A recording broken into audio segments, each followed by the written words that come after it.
अस्सलामुअलैकुम स्टूडेंट्स, आज हम डिस्कस करने जा रहे हैं गेस्ट पेपर फिजिक्स 2022। सबसे पहले थोड़ी सी मैं आप लोगों की जो नज़र है वो स्कीम पे डलवा चलूँ कि हमें जो है वो लॉन्ग क्वेश्चन कहाँ से रहे हैं। अगर आप देखें तो यहाँ पर मैंने नीचे ये लिखा है आपकी जो पेयरिंग स्कीम है कि आपका एक लॉन्ग क्वेश्चन बनना है चैप्टर 2 में से और चैप्टर 4 में से, दूसरा चैप्टर 6 और 8 में से, तीसरा 3 और 5 में से, और चौथा 7 और 9 में से, और जो आपका पांचवा है वो 10वें और 11वें में से। 10वां और 11वां मैं रिकमेंड नहीं कर रहा और ना ही ये मैंने लिखा है। मैंने जो है आपके पहले 4 जो पेयरिंग स्कीम के मुताबिक लॉन्ग क्वेश्चंस है उनको डिस्कस किए। तो टाइम को वेस्ट किए बगैर ही हम चैप्टर 2 की तरफ चलते हैं। और एक बात मैं शॉर्टी के साथ कह दूं, जिस बंदे ने इन लॉन्ग क्वेश्चंस को प्रिपेयर कर लिया और शॉर्ट क्वेश्चन के लिए एक्सरसाइज के जो शॉर्ट क्वेश्चंस हैं वो कर लिए, उस बंदे के 80 में से 85 में से 80 नंबर आ जाने, मतलब 80 नंबर उसके कन्फर्म है 85 में से। रही बात एमसीक्यूज की, एमसीक्यूज के लिए आप लोग क्या करें, प्रीवियस बोर्ड 2019, 20, 21, 22 4 बोर्ड 19, 20, 21 और 19, 20 और 21 3 कर लें। आप जिस भी रीजन से हैं, आपकी जो भी डिवीजन है, आपका जो भी बोर्ड है, उसमें पिछले 3 साल में जो फिजिक्स के पेपर आए हैं आप उनके एमसीक्यूज कर लें, बस आपका पेपर 100% ठीक हो जाएगा। तो सबसे पहले डिस्कस करते हैं चैप्टर नंबर 2। अगर चैप्टर 2 की बात करें तो चैप्टर 2 में से पहला लॉन्ग क्वेश्चन आ रहा है addition of vector by their rectangular components, vector की addition by their rectangular components. दूसरा लॉन्ग क्वेश्चन है स्केलर प्रोडक्ट ऑफ 2 वेक्टर की प्रॉपर्टीज कर लें and vector product of 2 vectors की properties of scalar product and properties of vector product of 2 vector. इन दोनों में से एक कंफर्म आना है और 110% आना है। तीसरा सवाल right a note on torque, torque वाला आप मुकम्मल कर लें, इसमें से लॉन्ग आने के चांसेस हैं। First and second condition of equilibrium, first condition of equilibrium, second condition of equilibrium, और इसके आने के चांसेस बहुत ज्यादा हैं। इसके और addition of vector by their rectangular components के आने के चांसेस बहुत ज्यादा हैं। अब एग्जांपल आपने कौन कौन सी करनी है, 2, 3, 5 और 7। एग्जांपल नंबर 2, 3, 5 और 7 ये आपने एग्जांपल करनी है चैप्टर 2 में से। और जो न्यूमेरिकल करने हैं 3, 4, 5, 7, 12, 14 एंड 15 ये न्यूमेरिकल आपने करने हैं, तीसरा, चौथा, पांचवा, सातवां, 12वां, 14वां और 15वां। अब चैप्टर 3 की तरफ आते हैं। चैप्टर 3 में से पहला जो लॉन्ग क्वेश्चन बनता है वो बनता है आपका velocity time graph. Velocity time graph के बाद आपका दूसरा बनता है law of conservation of linear momentum, law of conservation of linear momentum. और तीसरा लॉन्ग क्वेश्चन बनता है आपका इलास्टिक कोलिजन इन 1 डायमेंशन, इलास्टिक कोलिजन इन 1 डायमेंशन। और इस क्वेश्चन को वो चेंज करके भी पूछता है कि show that speed of approaches is equal to speed of separation, साबित करें स्पीड ऑफ अप्रोचेज जो है वो स्पीड ऑफ सेपरेशन के बराबर होती है। ये long question law of conservation of linear momentum के बाद वाला जो 1 डायमेंशनल में है ये ऐसे पूछा जाता है। और तीसरा रॉकेट प्रोपल्जन वाला, ये रॉकेट वाला जो आप लोगों का टॉपिक है ये बड़ा इंपॉर्टेंट है, एक्सप्लोजन ऑफ रॉकेट वाला ये पेपर में आ जाता है। प्रोजेक्टाइल एंड प्रोजेक्टाइल मोशन, या तो प्रोजेक्टाइल मोशन लॉन्ग में आएगा, एक तरतीब सुने।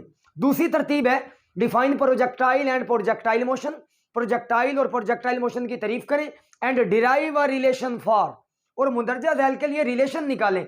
अब वो रिलेशन कौन कौन सा है, हाइट के लिए, टाइम के लिए और रेंज के लिए, time of flight, range and maximum horizontal range, ये वाला। और एग्जांपल जो आपने चैप्टर 3 में से करनी है सिर्फ 2, 5वीं और 6ठी। और जो न्यूमेरिकल करने 3, 6, 10, 7 और 11, एग्जांपल 2 करनी है। न्यूमेरिकल आपने इसमें से जो प्रॉब्लम्स हैं आपके वो 5 आपने करने, कौन कौन सा, तीसरा, छठा, 7वां, 10वां और 11वां।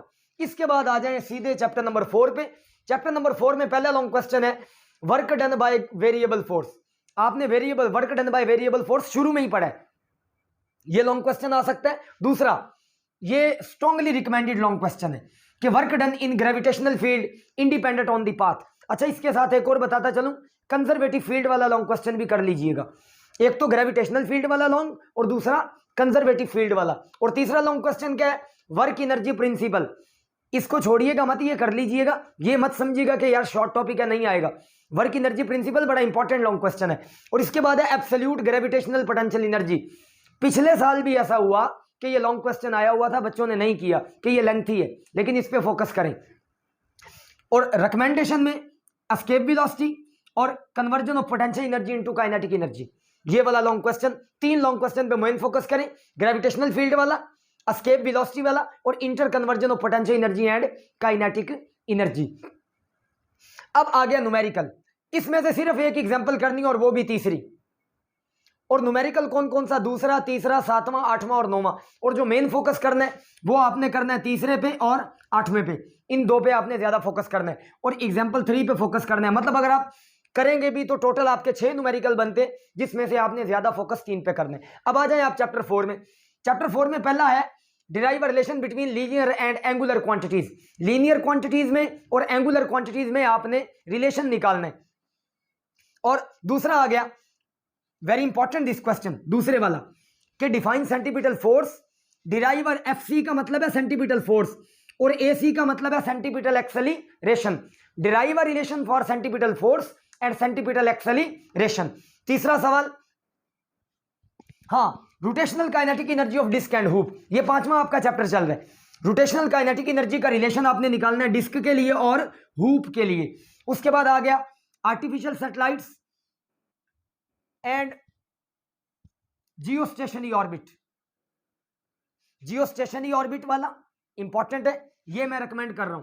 जियोस्टेशनरी वाला आपने लॉन्ग के तौर पर देख लेना और ये बड़ा इंपॉर्टेंट है। और इसमें से जो आप अच्छा 5वें के फिर बताता चलूं, एक तो सेंटीपिटल फोर्स वाला लॉन्ग करें, दूसरा डिस्क और हुप की रोटेशनल काइनेटिक एनर्जी निकालनी, तीसरा आर्टिफिशियल सैटेलाइट और जियोस्टेशनरी सैटेलाइट। अब आ जाए आप इसके एग्जाम्पल। एग्जाम्पल आपने इसकी करनी है 4। कौन कौन सी?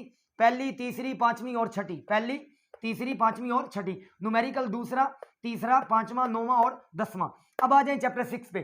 चैप्टर 6 में टर्मिनल वेलोसिटी का रिलेशन पूछ सकते हैं और इक्वेशन ऑफ कंटिन्यूटी पूछ सकता है, बर्नौली इक्वेशन पूछ सकता है और वेंटूरी रिलेशन पूछ सकता है। अच्छा, बर्नौली इक्वेशन की एप्लीकेशन लाजमी देख लें, बाद में ये मत कहिएगा आपने लेक्चर में तो बताया नहीं था लेकिन आ गया, मैं फिर बता रहा हूं।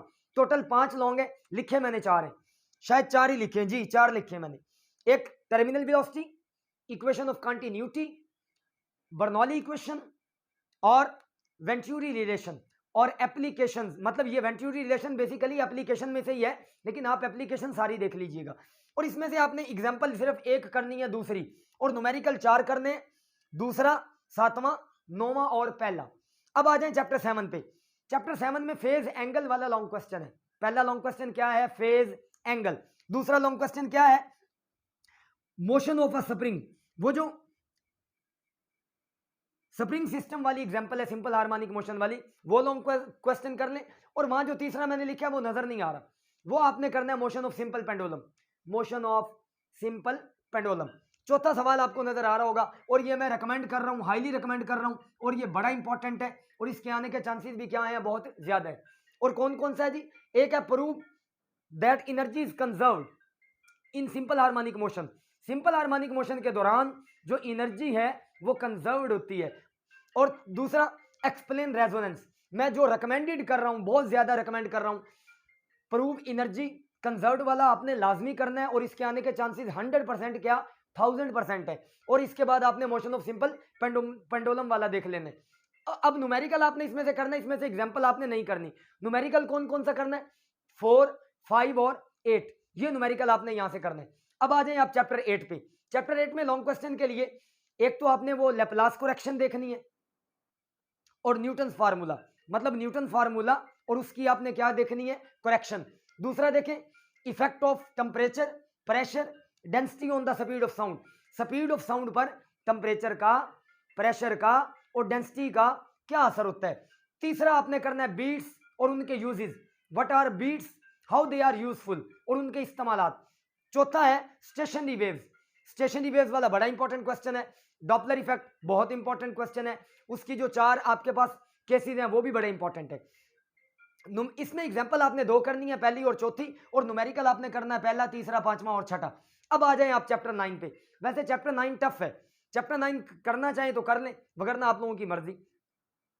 अच्छा काइंडली जरा गौर कीजिएगा, चैप्टर 9 में से आपने एक तो करना है young double slit experiment, double slit experiment करना है, थिन फिल्म वाला लॉन्ग क्वेश्चन करना है, पहला यंग्स डबल स्लिट, दूसरा थिन फिल्म वाला इंटरफेरेंस, तीसरा करना है न्यूटन्स रिंग वाला, बड़ा इंपॉर्टेंट है, चौथा आपने करना है माइकलसन इंटरफेरोमीटर, ये भी बहुत इंपॉर्टेंट है और इसके आने के चांसेस बहुत ज्यादा हैं, एक तो थिन फिल्म वाला और एक माइकलसन इंटरफेरोमीटर, और एक है डिफ्रैक्शन ग्रेटिंग, ये भी इंपॉर्टेंट है, और जो छठा है वो है diffraction of X-rays by crystal, crystal की सतह से जो वो आप करते हैं ब्रैग्स इक्वेशन, ये बेसिकली वो ब्रैग इक्वेशन क्या क्या भी पूछ सकता है, तो वहां पर ये ना हो कि आप पजल हो जाएं कि पता नहीं क्या पूछ लिए, तो आप समझ जाएंगे कि अगर एक्सरेज की डिफ्रैक्शन थ्रू अ क्रिस्टल पूछ रहा है देन इट मींस दैट वो हमें ये कह रहा है कि डिराइव ब्रैग्स इक्वेशन, और यहां से जो आपने एग्जांपल करनी है सिर्फ एक करनी और वो है दूसरी, और न्यूमेरिकल करना है दूसरा, तीसरा, सातवां, आठवां और नौवां।